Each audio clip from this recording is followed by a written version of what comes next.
안녕하세요. 저는 과학을 사랑하는 핫클립 베스트 MC 연희예요. 과학하면 여러분은 가장 먼저 무엇이 연상되시나요? 보통은 과학실이나 연구실이 연상될 텐데요. 하지만 이제는 과학하면 YTN 사이언스도 같이 연상이 될 만큼 과학의 모든 것을 이곳 방송국에서 소개해드리고 있습니다. 그래서 제가 머리도 좋아지고 재미있는 과학 상식도 알 수 있는 핫클립 베스트를 준비했습니다. 오늘은 어떤 핫클립들이 준비되어 있는지 지금 소개합니다.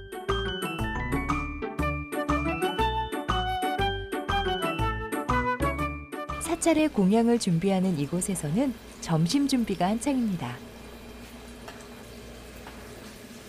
오늘의 주 메뉴는 두부부침과 연근조림, 그리고 콩나물 무침. 영양 만점, 단백질 삼총사가 다 모였습니다. 60인분의 식사를 준비해야 하는 만큼 주방에서는 쉴 틈 없이 움직이는데요. 가장 중요한 거는 음식을 태우지 않고 정갈하게 해내는 거지.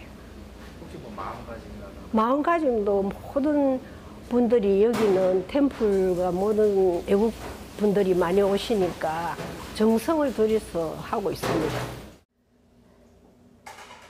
사찰에서 만드는 음식은 조미료를 쓰지 않습니다. 오롯이 집에서 만든 간장과 소금, 참기름으로 맛을 내죠. 어느새 정갈하고 건강한 60인분의 음식이 모두 완성됐습니다.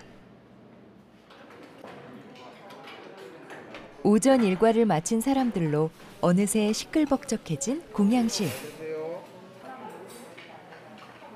눈을 뜨자마자 계속 움직이며 땀을 흘린 탓에 밥맛은 꿀맛일 수밖에 없겠죠?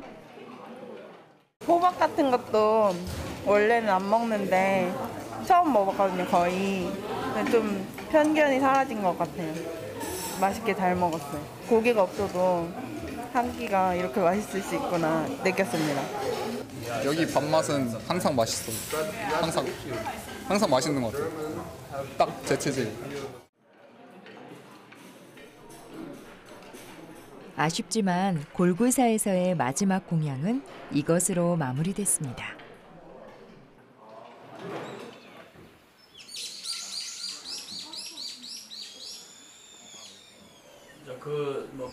일 1박 2일 템플스테이의 마지막 일정입니다. 모두가 둘러앉아 스님과 함께 차 한 잔을 마시며 이야기를 나누는 시간입니다. 요즘같이 힘든 세상에서 마음의 평화를 찾을 수 있는 방법에 대한 질문이 이어졌는데요.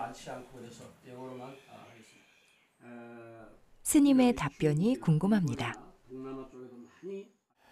사람은 마음속에 가장 근본적인 8가지의 그 고통이 있기 때문에 근본적인 8가지의 그 고통에 대한 집착이 여러분들의 마음을 불안하게 한다, 편안하게 하지 못한다.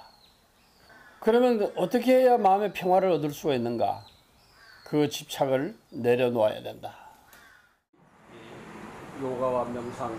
집착을 내려놓으면 마음의 평화를 얻을 수 있다는 스님의 마지막 말씀을 가슴 깊이 새기며 1박 2일간의 여정을 마무리해봅니다. 감사합니다. 부산광역시 권은미 이승철 씨 부부의 집을 찾았다. 부부의 애장품인 각종 피규어들이 눈에 띄는데 39살 동갑내기 두 사람은 이른바 딩크족의 삶을 살고 있다고 한다. 권은미라고 하고요. 39살 그리고 이 친구와 결혼 5년 됐습니다. 저는 이름은 이승철이라고 하고요. 나이는 저희 와이프랑 똑같은 39살이고 결혼한 지 5년 차고 그리고 딩크를 마음 먹고 결혼을 해서 아직까지 딩크로 살고 있습니다. 두 분께서는 이런 딩크족이 되기로 결심하게 된 건 언제부터 오실까요? 일단 저희 둘 다 성향이 첫 번째 뭐 성향 문제가 있었는데 둘 다 개인적인 시간도 굉장히 중요하게 생각하고 있고 그리고 취미도 여행을 저희는 좀 자주 다니는 편이라서 여행도 다녀야 되고 보면 아시다시피 개인적인 취미 생활도 즐겨야 되고 그러니까 좀 내향적이라서 외향적이지 못해서 아이를 키우기 좀 뭐라고 해야 되지? 성향이 아닌 것 같다라는 둘 다 그런 생각을 했어요. 취미도 취향도 비슷한 두 사람은 결혼 이후 전국 곳곳을 캠핑 다니며 부부만의 시간을 보내는 것으로 행복을 누리고 있다. 딩크족이란 맞벌이를 하면서 아이를 의도적으로 낳지 않는 부부를 뜻하는 용어로 자발적 무자녀 부부로 볼 수 있다. 최근 들어 딩크족이 관심을 받고 있지만 사실 딩크족은 1990년대 IMF 외환 위기 사태를 겪으면서 생겨난 현상이다. 당시 외벌이에서 맞벌이 부부가 늘어나며 자발적 무자녀를 선택한 가정이 생겼던 것이다. 그리고 결혼 후 아이를 낳지 않는 부부는 매년 늘어나는 추세. 5년차 부부 5쌍 중 1쌍은 무자녀 부부인 것으로 나타난다. 뿐만 아니라 20대 미혼 중 딩크족의 긍정적인 비율도 2015년 29.1%에서 2020년 52.4%로 약 2배 가까이 증가했는데 이처럼 딩크족이 늘고 있는 이유는 무엇일까? 권은미 씨, 이승철 씨 부부는 경제적인 부분도 딩크족을 택한 이유 중 하나라고 한다. 이제 결혼을 준비를 하다 보니까 경제적인 이유도 좀 크더라고요. 아무래도 이제 결혼을 하면 뭐 집도 있어야 되고 이제 생활하는 숨만 쉬어도 나가는 비용도 만만치 않고 해서 금액적으로 막 계산을 하다 보니까 그냥 둘이 벌고 둘이 그걸 쓰는 게 가장 최선의 방법이다. 하고 싶은 것들은 어느 정도 할 수 하면서 이제 생활을 하니까 저희가 그만큼 개인적인 취미 생활이나 여유 시간을 조금 더 가질 수 있는 부분이 좀 많다고는 생각해요. 실제 권은미, 이승철 씨 부부처럼 한 설문조사에서 딩크족을 희망하는 미혼 20, 30대는 첫째, 경제적 여유가 없어서, 둘째, 직장 경력 단절 등을 이유로 들었다. 출산휴가 사실 없는 것도 밑에 쪽은 좀 많거든요. 그리고 일단 아이가 유치원이나 어린이집이나 뭐 이런 거 간다고 하더라도 부모님의 손길이 필요하고 그거를 회사에서 봐주는 사람이 사실 없어요. 눈치를 봐야 돼요. 그러니까 사회적인 제도가 TV에서 떠드는 것처럼 되게 많이 좋아진 것 같이 얘기를 하지만 사실 아직까지 저는 좋아졌다고 생각을 전혀 하지 않고 있거든요.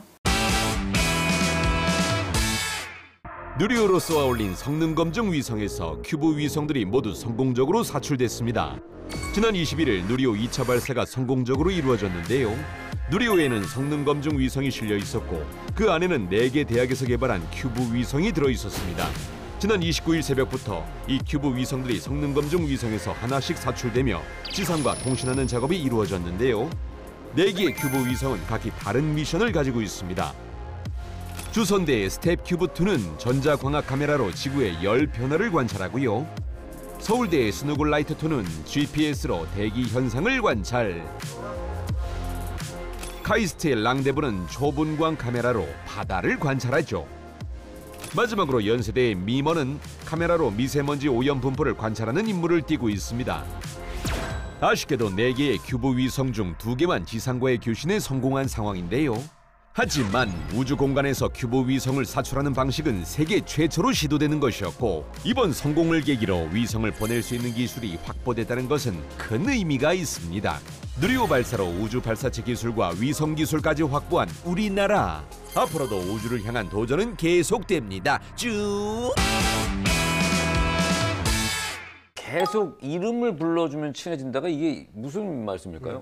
그 길이 단위가 킬로미터, 미터처럼 영어이기도 하고 이게 많이 사용하지 않으면 익숙하지 않아서 그렇죠. 헷갈리죠.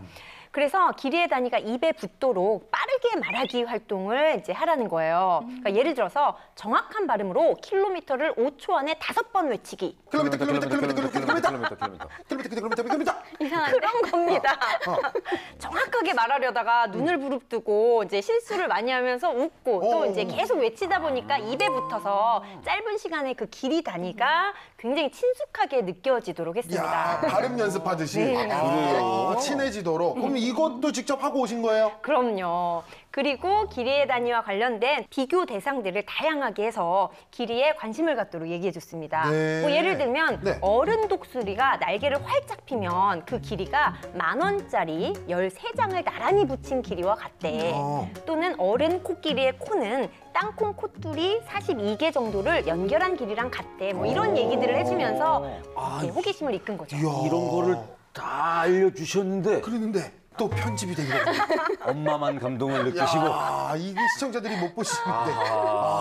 그렇게 고생을 하셨는데 그 편집이 됐네요. 그러니까 이게 다가 아니란 얘기예요. 계속해서 흥미 위주로 지금 지도를 해오셨기 때문에 그 몸으로 하는 길이 체험 이거를 이제 하셨다고 하는데 굉장히 궁금하거든요. 함께 만나보겠습니다.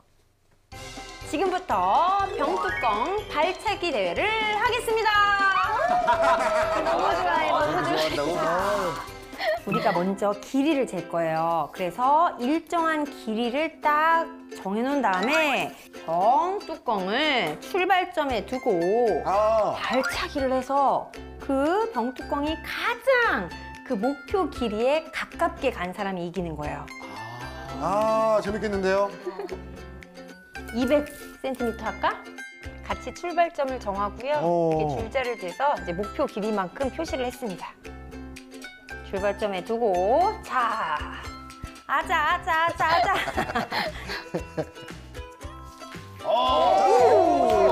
야, 잘했는데요.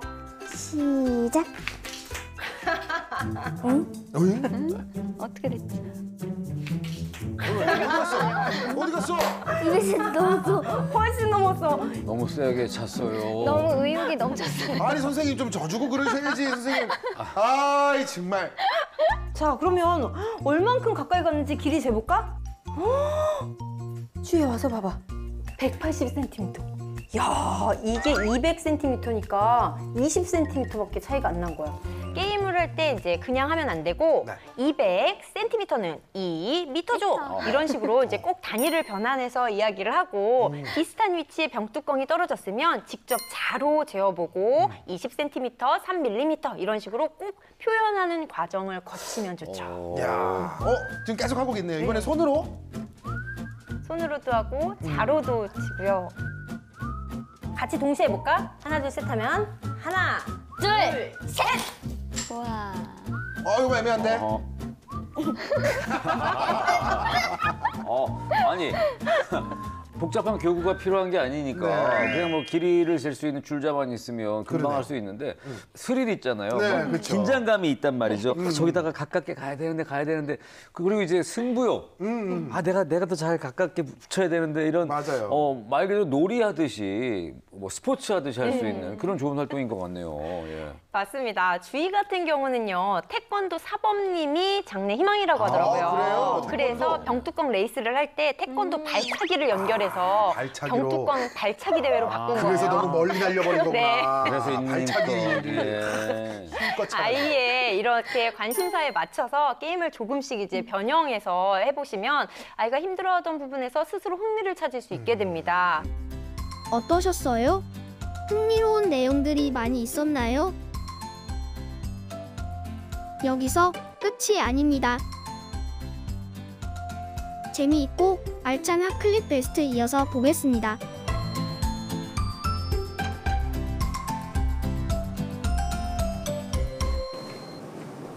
기상에서의 1도의 영향은 작지만 기후에서의 1도의 영향은 큽니다.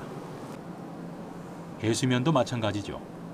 지금의 10cm, 20cm가 별거 아니게 느껴지더라도 장기적으로 계속해서 오르고 있는 변화라면 굉장히 위험한 요소가 될 수 있습니다.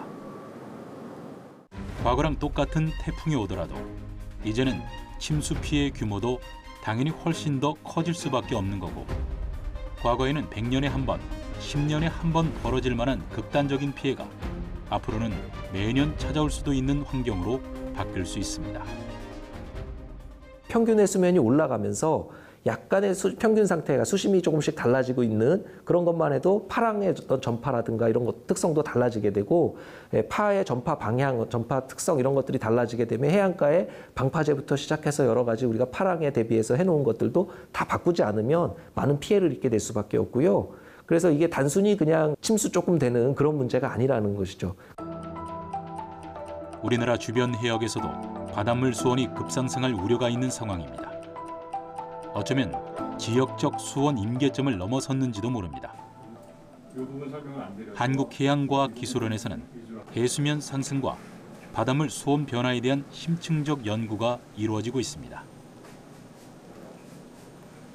기존 지구 시스템 모형에서는 남극 주변 해역에서의 표층 수온이 지나치게 높게 모의가 되는 특성이 있었는데요. 저희 키오스트 ESM에서는 대기 순환 및 해양 순환의 기법을 개선을 하여서 남극 주변 해역에서의 표층 수온을 현실에 가깝게 모의하는 데 성공하였습니다. 한국해양과학기술원이 자체 개발한 지구 시스템 모델은 앞으로의 기후 변화를 통한 우리나라 해역의 수온 상승 변화를 예측하고 있습니다. 기후변화 데이터를 이용한 단순 시뮬레이션을 넘어 탄소 순환 모의와 해양 표층 수온, 염분, 해면 기온 등 다양한 기후 지표를 현실에 가깝게 재현하고 정확한 기후변화 예측 시나리오를 도출할 수 있습니다.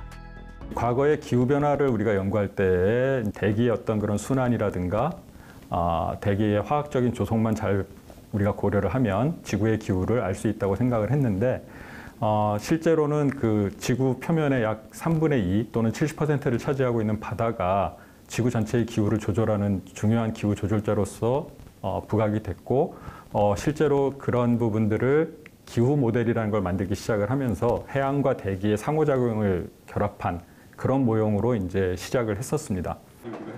지구 온난화에 가장 큰 영향을 미치는 이산화탄소와 같은 온실기체가 어떤 상태에서 어떻게 변해가는지 들여다보고 지구 내부의 탄소 순환을 같이 고려해 결과를 도출합니다. 지구 시스템 모델 예측 시나리오에 따르면 2100년 지구 표층 수온은 2015년에 비해 최대 약 2도씨, 같은 기간 우리나라 주변 해역 수온은 최대 약 3.6도씨 상승합니다. 그래서 과거의 지구가 어떻게 변해왔는가를 볼 수 있는 여러 가지 그 방법들이 과학자들이 이제 개발해 놓은 것들이 많이 있죠. 그래서 최근에는 이제 그것이 기후와 그것을 조절하는 요소인 자체가 해양이라는 부분이 굉장히 부각이 되면서 해양과 대기의 상호작용을 고려할 수 있는 어떤 그런 고도의 복잡한 그 시스템이 필요하게 됐고 요즘에 들어서는 이제 기후변화가 너무 확실시 되다 보니까 여러 가지 이산화탄소 배출 시나리오 경로를 만들어내는데 그 경로에 대해서 그럼 지구가 어떻게 반응할까라는 것을 볼 수 있는 유일한 도구가 요즘의 지구 시스템 모델이 되는 것입니다. 군대 병력 문제도 심각한 상황. 2025년 예상 병력은 단 29만 명. 한국군을 유지하기 위한 필요 병력을 겨우 달성할 것으로 보이는데 이 세대가 졸업하는 2030년이 되면 일할 사람을 구하기 힘든 혹독한 구인난이 일어날 것으로 예상되고 있다. 이는 곧 우리나라의 세수가 줄어 연금이나 복지가 젊은 세대에게 과중한 부담으로 돌아갈 수밖에 없는 참담한 상황을 예고하는 것. 벌써부터 2030 세대는 국민연금의 혜택을 받지 못할 거란 얘기까지 괴담처럼 돌고 있는데 많은 경제학자들은 이 인플레이션 그리고 경기 침체 이것보다 더욱더 시급한 문제가 인구 감소라는 것을 지속적으로 주장해 오고 있습니다. 인구 감소의 문제는 지금이 아니라 20년, 30년 뒤에는 해결할 수가 없는 문제이기 때문입니다. 인구 감소가 전반적인 부동산 침체를 야기하기보다는 좀 더 쾌적한 일자리와 쾌적한 주거 환경이 있는 곳은 오히려 부동산이 더 많이 상승하고요. 그러한 기회를 제공해주지 못하는 여타 지역의 경우에는 부동산이 그야말로 급락하거나 빈집이 만연하는 이런 상황으로 양극화되는 현상이 확인되고 있습니다. 따라서 인구 감소라는 건 부동산의 폭락이라기보다는 부동산의 양극화를 심화시킨다라는 표현이 보다 적합할 것 같습니다. 일본보다 저출산 고령화로 진입되는 속도가 훨씬 더 빠르다 보니까 일본보다 우리가 경험하게 될 사회적 충격은 그 폭이나 범위가 훨씬 더 넓을 거라고 진단되고 있습니다. 인구 감소 문제는 곧 경제 위기로 이어질 수밖에 없는 상황. 이런 위기를 감지한 정부는 지난 15년간 저출산 문제를 해결하기 위해 여러 가지 정책을 시행해왔다. 2006년부터 2021년까지 발의된 세 차례의 저출산 고령화 기본 계획. 1차에서는 영유아 보육 지원 확대를 내놨고 2차에서는 일과 가정의 양립을 위해 육아휴직을 확대하고 무상보육을 실시하는 안을 내놨다. 그리고 3차에서는 청년들의 경제적 부담을 덜어주기 위해 청년 일자리를 늘리고 신혼부부 임대주택 공급을 확대했다. 15년간 저출산 고령화 기본 계획을 위해 투입된 예산만 308조 2천억 원. 천문학적인 돈을 쏟아부었음에도 불구하고 출산율은 왜 점점 낮아진 것일까? 출산하고 아이를 키운다는 자체가 서구 사회사 같이 어떤 보건 의료라든가 또는 여러 가지 그 양육 비용이라든가 교육 비용 이런 많은 측면에서 비용이 국가가 사회가 많은 부분을 갖다 상당히 시원해 주는 부분이 필요한데 우리나라는 아직은 이 많은 비용들이 개인이 모든 것이 짊어지다 보니까 아까 이 고용 불안정에다가 또 주거 불안정에다가 자녀 양육 불안정 이 세 가지 요소가 겹치다 보니까 결혼을 하는 데에서 굉장히 애로운 상황도 있지만 결혼하고 나서도 계속적으로 부채 관계에 있는 어떤 그런 시간이 길어지다 보니까 우리나라는 특별히 다른 어느 나라에 비해서도 출산율이 아주 낮은 이런 현재 상태까지 와 있다고 볼 수 있습니다. 과학이라는 분야의 연구 주제나 분석에 있어서 특히 여성 과학자들이 돋보이는 특정 분야도 있을 것 같은데 어떤 분야가 있을지 궁금합니다. 대표적인 사례가 그 영장류학자, 여성 영장류학자의 사례를 들을 수 있을 것 같은데 특히 이제 아마 여러분들이 아실 만한 분으로는 제인 구달 들어보셨을 텐데요. 제인 구달의 그 영장류 연구를 보면 그 이전에 주로 남성 영장류 학자들이 했던 연구랑 확연히 다른 모습을 볼 수가 있어요. 예를 들면 기존의 연구자들은 기존의 영장류 학자들은 뭐 아프리카라든지 이런 주로 이제 영장류들이 사는 곳에 가서 이제 망원경을 가지고 갑니다. 망원경을 가지고 멀리에서 왜냐하면 사실 영장류들이 뭐 오랑우탄이나 침팬지들이나 고릴라들이 사실 그렇게 온순한 동물은 아니거든요. 그래서 멀리에서 망원경으로 지켜보면서 이제 그 영장류들의 행동을 연구를 했던 거죠. 그런데 제인구달의 경우에는 그 영장류들 사이, 그러니까 그들이 사는 서식지에 직접 들어가서 몇 년 동안 함께 지내요. 그 영장류들에게 동물들에게 이름을 붙여주기도 하고요. 그리고 서로 이렇게 좀 그 경계심을 누그러뜨리고 서로 이렇게 좀 친해지고 하는 시간을 충분히 가진 다음에 굉장히 가까이에서도 그들의 어떤 위협을 받지 않는 그런 관계를 만들어내고 맙니다. 이제 그렇게 되면 동물들을 훨씬 가까이서 지켜볼 수 있거든요. 그러다 보니까 그 이전의 연구자들이 하지 못했던 예를 들면 뭐 영장류들이 뭐 도구를 사용한다든지 아니면 그들도 어떤 집단을 이루면서 그 안에서 일정한 어떤 사회생활이라는 것을 하고 굉장히 다양한 어떤 사회 행위를 한다라는 것을 가까이에서 지켜보면서 영장류들을 우리가 훨씬 더 잘 이해하게 해 주었던 그런 사례들이 대표적으로 기존의 어떤 남성 과학자들이 주로 해왔던 연구 방식하고는 다른 방식을 채택을 해서 연구 대상과 가까운 관계를 맺으면서 더 친밀한 관계 속에서 연구를 하면서 또 굉장히 창의적인 연구 업적을 내었던 그런 사례로 말씀드릴 수 있겠습니다. 제가 오늘 여러분들한테 말씀드리고 싶었던 것은 물론 뛰어난 과학적 능력을 가지고 남성 과학자들과 경쟁하는 여성 과학자들도 있습니다. 소수의 예를 들면 소수의 여성 노벨상 수상자들이 있어요. 있지만 사실 여성 과학자들의 능력과 업적은 그보다 훨씬 더 다양합니다. 노벨상만이 이제 하나의 기준 일 필요가 있을까라는 것이 오늘 제가 처음에 여러분들에게 던졌던 질문이고요. 그렇게 본다면 오늘 제가 여러분들한테 보여드렸던 여성 과학자의 사례는 이 우리 사회의 어떤 불평등, 특히 남녀 사이의 어떤 불평등과 차별을 바로잡는 그런 연구들도 굉장히 노벨상을 받는 연구들과는 또 다른 의미에서 굉장히 혁신적인 연구거든요. 이런 혁신적인 연구들을 하는 이들이 바로 여성 과학자들이다. 그리고 그렇게 생각을 하면 우리가 여성 과학자들의 능력을 훨씬 더 다양하게 볼 수가 있어요. 그리고 훨씬 더 많은 여성 과학자들의 어떤 업적들을 또 발굴해낼 수가 있겠죠. 그러니까 굉장히 우리가 어떤 기준을 가지고 여성 과학자들의 능력을 평가를 하고 그들의 업적을 발굴하느냐에 따라서 우리가 생각했던 것보다 훨씬 더 많은 여성 과학자들이 우리 주변에 있고요.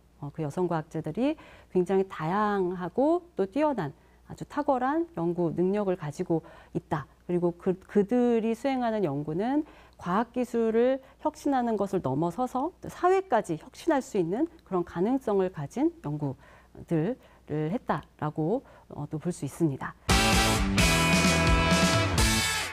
여러분 융합 인재라 이야기를 할 때 스팀이란 단어를 많이 접하셨을 것 같습니다. 이 스팀, 사이언스, 테크놀로지, 엔지니어링, 그다음에 아트, 매스매틱스 이런 다양한 분야의 융합을 테마로 연구할 수 있는 기회를 제공하는 스팀 연구 사업이 있고요. 그리고 전통문화 융합 연구 사업이 있습니다. 여러분 재작년에 우리나라 한복이 전 세계에서 굉장히 많이 팔렸다고 합니다. 이유를 아시나요? 예, 블랙핑크가 한복을 입고 뮤직비디오를 찍어서 그렇다고 합니다. 하지만 그 수요가 지속되지 않았습니다. 또 예전과 같이 뚝 떨어졌죠. 왜 그랬을까요? 한복이 너무나 아름다운 옷이긴 하겠지만 습기에 약하고 내구성에 약한 어떤 실용적인 측면에서는 부족함이 있었습니다. 만약에 우리 아름다운 비단에 첨단 과학 기술이 결합이 되어서 그런 실용성을 갖춘다고 한다면 지금 가내수공업 형태로 소규모로 이루어지던 우리 전통문화 산업이 큰 산업으로 성장할 수 있지 않을까요? 이런 비전을 가지고 문체부와 가기부가 협업을 합니다. 그래서 전통과학 기술에 첨단 과학 기술을 넣어주는 그런 전통문화 융합 연구 사업을 실시하고 있습니다. 굉장히 재밌지 않으신가요? 그리고 우리 국가는 융합 연구를 안정적으로 진행하기 위한 다방면의 제도와 체계를 만들어가고 있습니다. 그뿐만 아니라 우리 정부 국가의회에서는 이런 융합 연구를 촉진하고 지원해야 된다는 내용을 과학기술기본법에 명시를 해두고 있습니다. 그리고 이 융합을 통해서 나온 어떤 신제품, 이 신제품이 빨리 소비자한테 전달될 수 있도록 융합제품 인증제도라든지 그리고 융합의 어떤 신산업이 확산될 수 있는 규제 샌드박스 제도를 담고 있는 산업융합촉진법을 만들면서 저희들도 우리 국가도 융합연구 활성화를 위한 노력을 계속하고 있죠. 핫클립 베스트 재미있게 시청하셨나요? YTN 사이언스와 MC 이연희는 과학을 대중화하는 데 더욱더 노력할 것이며 다음에도 여러분의 지적 능력을 향상시킬 알찬 핫클립으로 다시 찾아오겠습니다. 그럼 안녕히 계세요.